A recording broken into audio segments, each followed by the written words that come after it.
દાહોદ જિલ્લા IT cell દ્વારા જે આ મીટિંગ રાખવામાં આવી તેમાં ઉપસ્થિત આપણા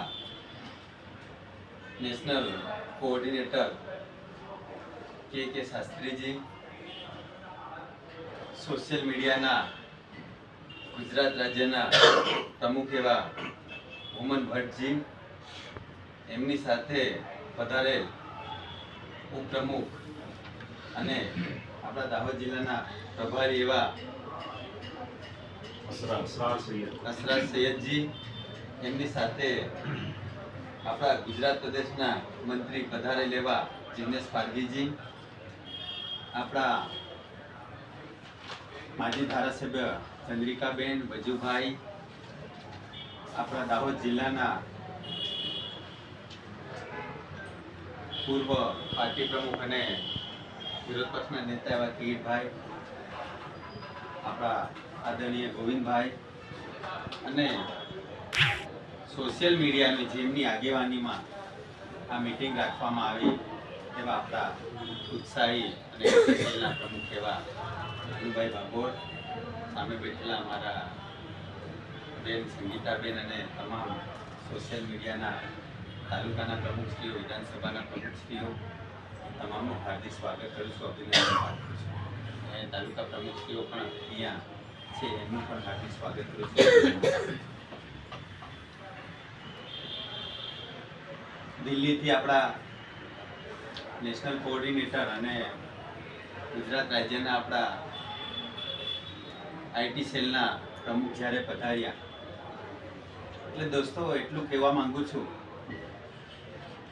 કે આ જમાનો સોશિયલ મીડિયાનો છે. એક જમાનો હતો કે પાર્ટીની અંદર કંઈક કામ કરવામાં આવે કે કંઈક સોશિયલ વર્ક કરવામાં આવે કે અન્ય એક્ટિવિટી કરવામાં આવે ત્યારે ફોટો લેવામાં આવતો હતો. ત્યારે એવું કહેવામાં આવતું હતું કે આ તો ફોટા પડાવે છે.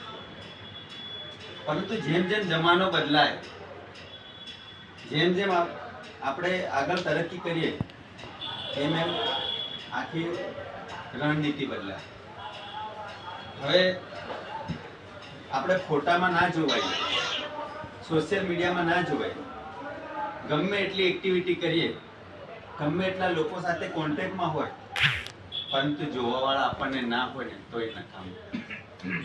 એટલે પ્રદેશ નેતૃત્વ હોય, જિલ્લા નેતૃત્વ હોય કે દિલ્હી નેતૃત્વ, હવે આપણે કાર્યક્રમો કરવાના હોય તો એનો ફોટો જોઈએ, એનો વિડીયો જોઈએ. અને સોશિયલ મીડિયાની અંદર તમે ઘરના ખૂણામાં બેસીને કામ કર્યું હોય, પરંતુ એનો ફોટો લઈને તમે વોટ્સઅપ પર મૂકો, ફેસબુક પર મૂકો, ટ્વિટર પર મૂકો, તો આખી દુનિયા ઘરે બેઠી જોઈ લે કે આ વ્યક્તિ આ કામ કરે.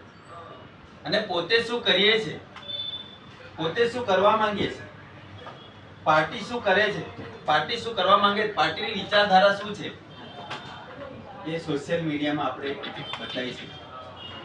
આપણું વિઝન બતાવી શકીએ, આપણી પાર્ટીનું વિઝન બતાવી શકીએ. દુનિયાના કોઈ બી ખૂણામાં રહેલો સામાન્ય વ્યક્તિ હોય એ પણ આપણું વિઝન જાણી શકે, આપણી પાર્ટીનું વિઝન જાણી શકે. એટલે સોશિયલ મીડિયા એ કોંગ્રેસ પાર્ટીનું કે કોઈ પણ પાર્ટીનું એક હાર્ટ છે કે એના વગર એ શક્ય નથી.